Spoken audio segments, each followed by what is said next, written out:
Hello, I am Pastor Jeff, and this is Coffee Cup Conversation. Welcome. To my left is Cheryl. She is our associate pastor and music director at Just As You Are, a church here in Stone Mountain. And our third person this evening for this discussion will be Rory Webb. He is in charge of our AV and actually recording this. So I can't really make eye contact with him, so I'm assuming you're there, right, Rory? Yes. Okay. I have to be nice to Roy, or he does mean things to my picture. We're continuing on in our discussions. The first discussion that we did in this series was the vision goals of Just As You Are, and it was to create a safe, guilt-free environment for spiritual growth and development. Tonight we're going on to the second vision goal, which is gather a group of believers desiring to move beyond the form of godliness to embrace the substance of godliness. That comes from 2 Timothy 3:5, which is having the form of godliness but denying its power. So when you hear that, the thought of form of godliness, what does that mean to you, Cheryl? Since I can make eye contact. It would be the appearance of godliness. The appearance. Yeah, giving that appearance. Okay, what about you, Rory?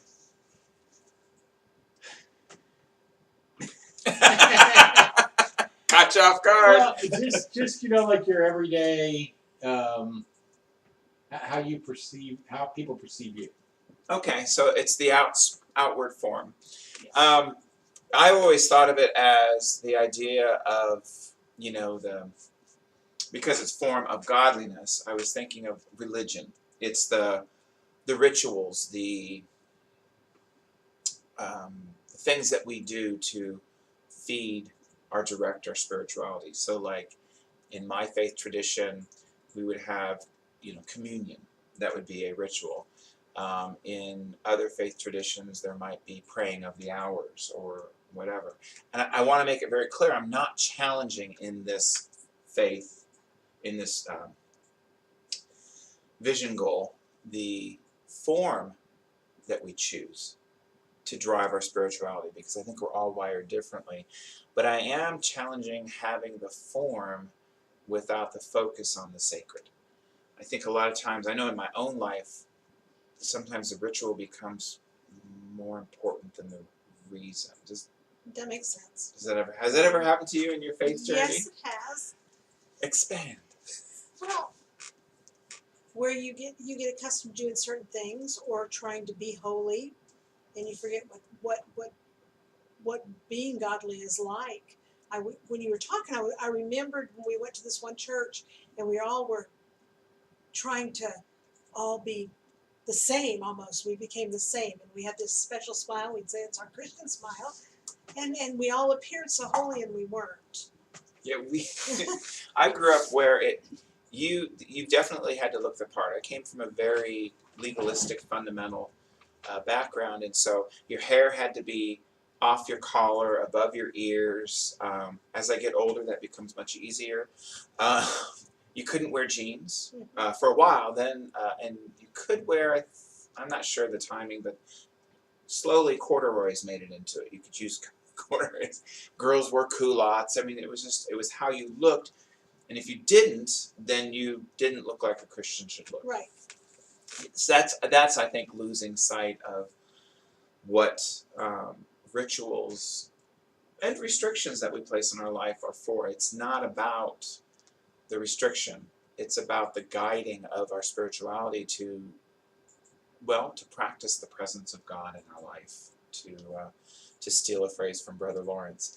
And the other phrase in there is denying the power thereof. And the Greek word behind that is where we get dynamite, like dynamo, or I think it's trying to remember what it is, but it's the idea of dunamin, I think is the word there, or dunamine. It's that idea of force, specifically miraculous power and ability, abundance of might, worker of miracles, power, strength, and violence, wonderful work. And it's denying the power of God that is within us. I was just thinking about how we put God in a box. And by all of the rituals that we had, if we couldn't cut our hair, we couldn't do this, we couldn't do that, we suddenly put ourselves in a box. And so we're so afraid to do anything. And therefore we don't realize, we don't even light a match to the power that we have that's available to us. And it's interesting because it's obvious. I mean, we're taking this as talking about religious people in the world. And that's what Paul is talking about. However, the last time I heard a sermon on 2 Timothy 3, the pastor was using it to apply to the world. And it was because it starts out in 2 Timothy 3:1, it says, "But understand this, in the last days there will come times of difficulty, for people will be lovers of self, lovers of money, proud, arrogant, abusive, disobedient to their parents, ungrateful, unholy, heartless, unappeasable, slanderous, without self-control, brutal, not loving God, treacherous, reckless, swollen with conceit, lovers of pleasure rather than lovers of God, and then he says, having the form of godliness, but denying its power." It's talking about religious people being lovers of self, ungrateful, unholy, and heartless, and they're the ones making things difficult in the last times. I mean, that's the way I'm reading it. Maybe someone might have a different idea about that. But if you think about it, I was talking with a gentleman just actually yesterday after service, and he was talking about how he had been chased away and become so discouraged by his upbringing that it was the church people. I'm not saying they're bad people. They just, I think good intentioned people do. We all have had good intentions and done the wrong thing. But isn't it also too that we're all human, and when we start pretending to be something we're not, those things in us that may not be so great become more powerful. Because I've been in, and it's like when you're not in church, people aren't quite so judgmental about it. But when you're in church, people all the time hiding, trying to hide who they are, and they're trying to look very good and proper and right, and then it causes them to hold and think and focus more on those things that are not good, and they act out. Does that make sense? Yeah, it does, because when you start to live a lie, you're feeding the lie more than anything else, and then everything else becomes a contrast of why you're not like I think I should be. I mean, that's not what we're thinking, but that's really where it comes from, because we tend to criticize in others the things that we don't like about ourselves. So, well, and then he says that but denying its power. The word denying, I think, is another interesting piece there, because the Greek there really could be translated abnegate, or when you abnegate a throne, the crown. So it'd be like you give up something that you already rightfully have. We already rightfully have the power of God, but we choose not to use it. How do you Actually, I need to interject now. Yeah, go ahead. If you remember when we were in Nicaragua about 4 years ago, and we went to a church, and it was very obvious that the pastor was just a little bit more theatrical and overboard than actually spiritual, in my opinion. And their ushers had little, microphones in their sleeves, like CIA or something, and they were going around interviewing people. And then all of a sudden, from the stage, he would say, "God has just spoke to me, and Maria with hip problems," and she'd jump up and scream like, "Oh my gosh, how did he know?" God must have told him, even though she just told the usher a few minutes ago. Or one of her family members said, "Maria here has hip issues." But when the people went up to receive the blessing, in their heart and in their mind and in their soul, God was responding to them. And it was a beautiful thing to see that happen, even when it was being done, I think, through other reasons. But I mean, you're saying it's in us already, and so I think the people walking up there, it was in them, and they experienced something really beautiful. And whereas the other person, like you were saying before too, without the godly, being godly without the substance, yet for somebody who had that in them, it didn't matter. Well, actually, I think you've pointed this out in conversations before, and that was that Jesus said, "It is your faith that has healed you." Right.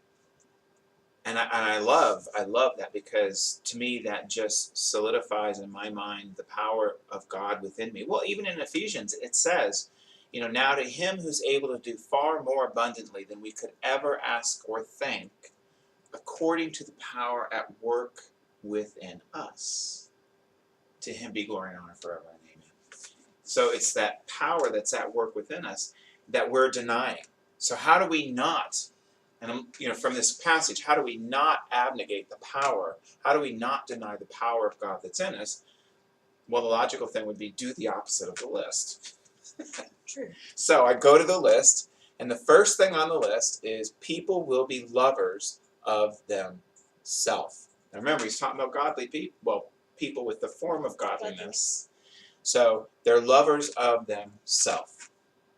And I think it's when we allow the religion, the ritual, the rites to overshadow which we have created to bring us spirituality, to overshadow God. We replace God with ourselves. It's a false image of God. I want to read something here that it's just one of my favorites. It's from The Knowledge of the Holy by A.W. Tozer. If we insist upon trying to imagine him, talking about God, if we insist upon trying to imagine him, we end with an idol made not of the hands, but with thoughts. And an idol of the mind is as offensive to God as an idol of the hand. Left to ourselves, we tend immediately to reduce God into manageable terms, which we want to get into manageable terms. We want to get him where we can use him, or at least know where he is when we need him. We want a God we can in some measure control. We need the feeling of security that comes from knowing what God is like, and what he is like is, of course, a composite of all the religious pictures we've seen, all the best people we've known or heard about, and all the sublime ideas we have entertained. I just was thinking about where Jesus said that the Pharisees and the scribes were whitewashed tombs. When you think about how profound that is, you have the power of God, and then you choose your whatever it is you choose to deny that, then that power becomes, even though it's right there, it becomes like the inside an empty, decaying tomb. It's just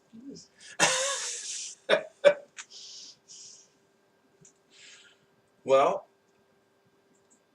what are some false images of God that bring you to that empty tomb? No, well, actually, the tomb, never mind. That's a whole different imagery there. Sorry. Well, the one that's gonna zap me when I do something wrong.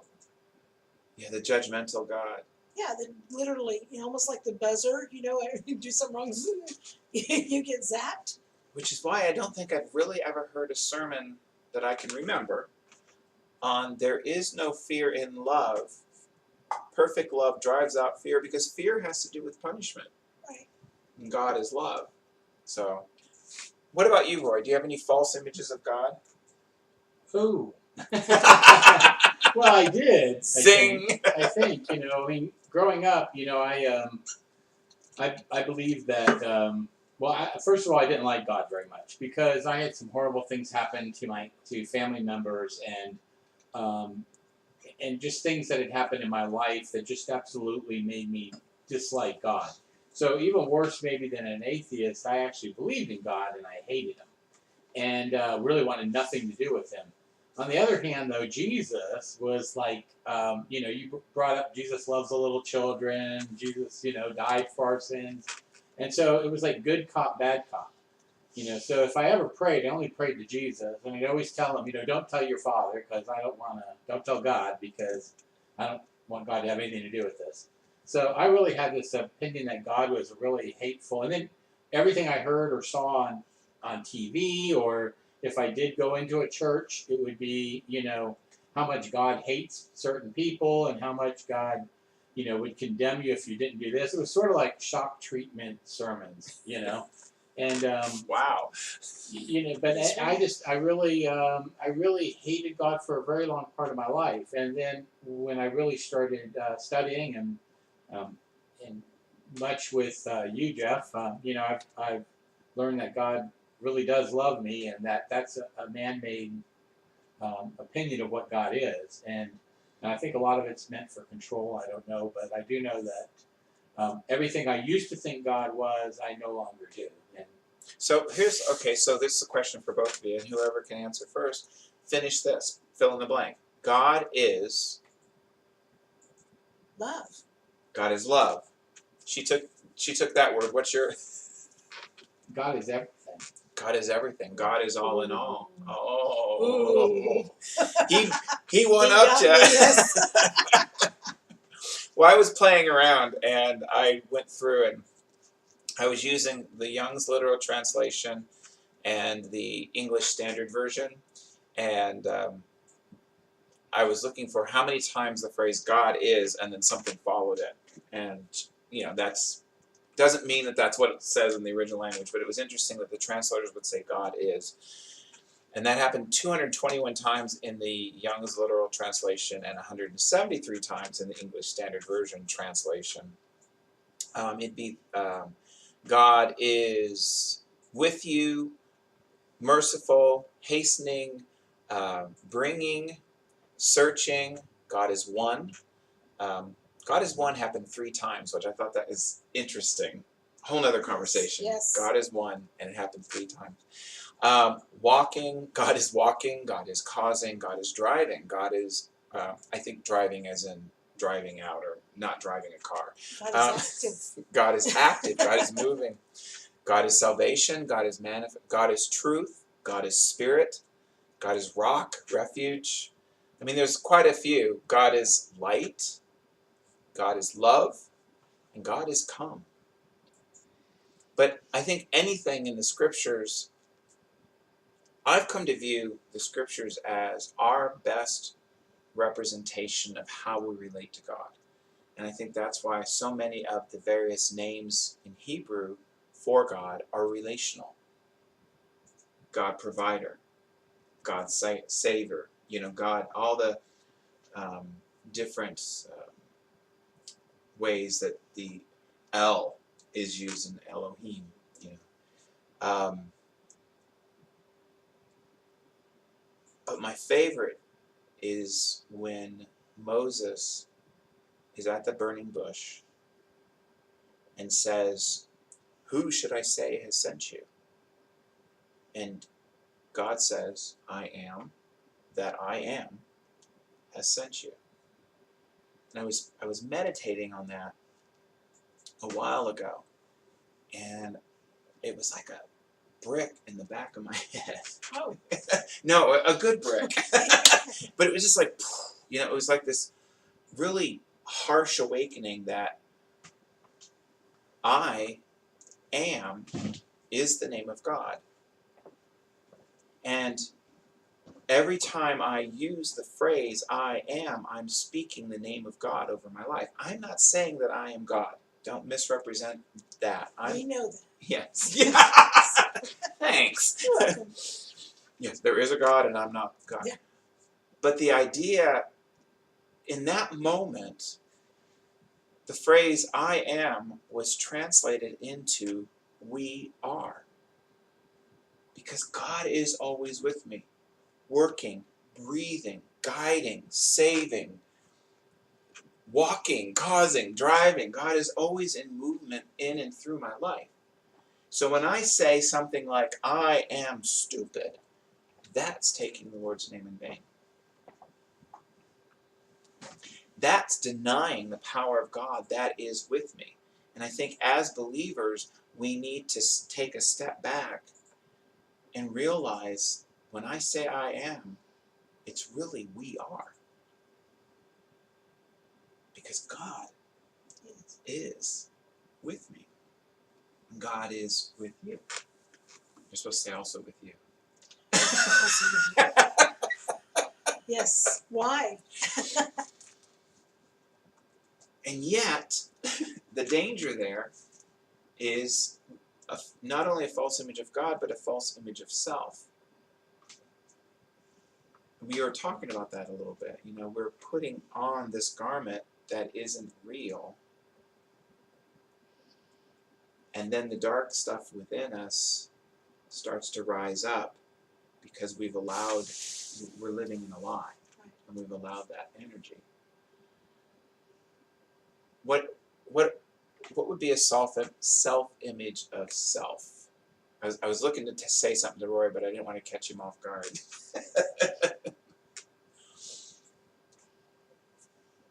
I'm not sure I understand what you're asking. I'm not sure either. That's because I'm not sure. In the passage that I read from Timothy, he talks about all the different things.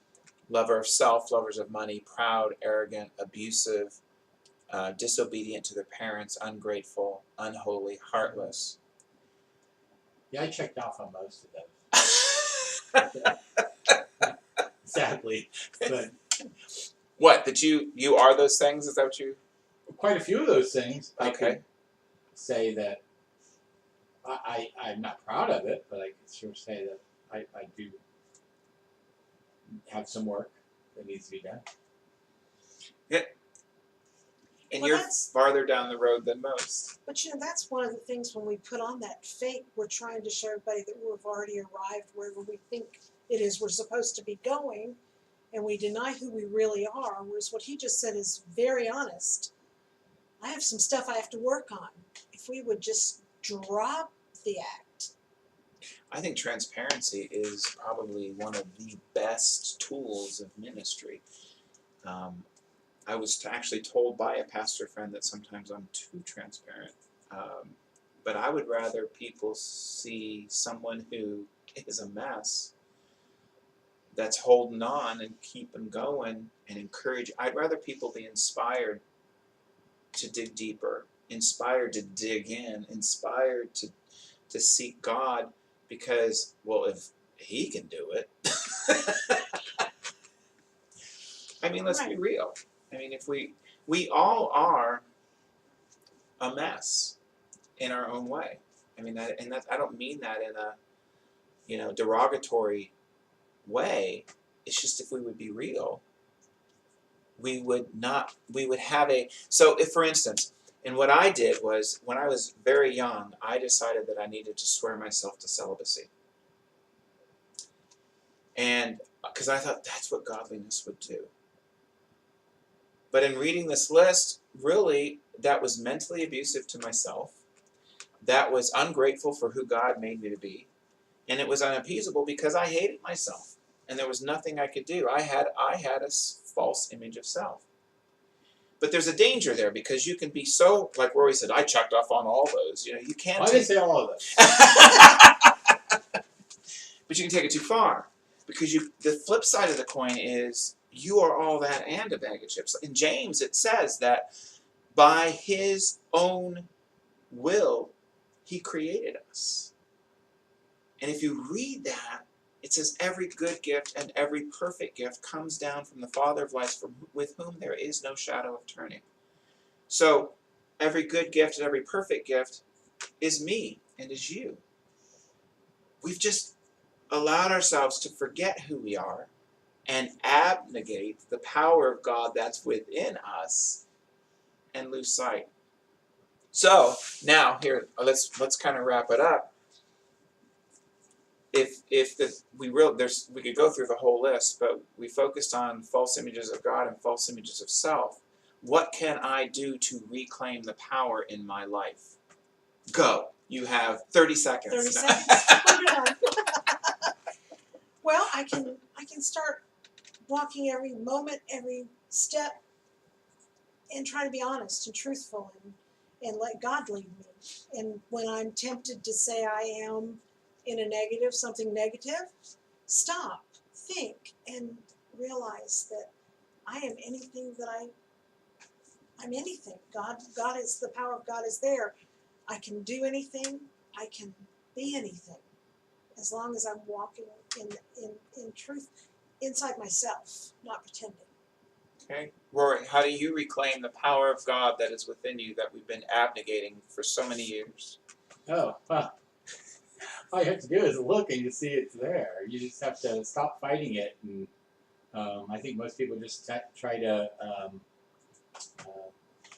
I think a lot of it scares people too, and I think it's easier to just try to fight it off. It's always like whenever anything good happens, we always think we did that.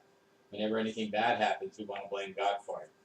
And like the guy driving around trying to find a parking space and can't find one and starts praying, Lord, please, if you give me a parking space, I'll go to church every Sunday, I'll be a good person. Keeps driving around, all of a sudden a parking space opens up right in front of the building he wants to go into, and he goes, never mind, God, I just found one.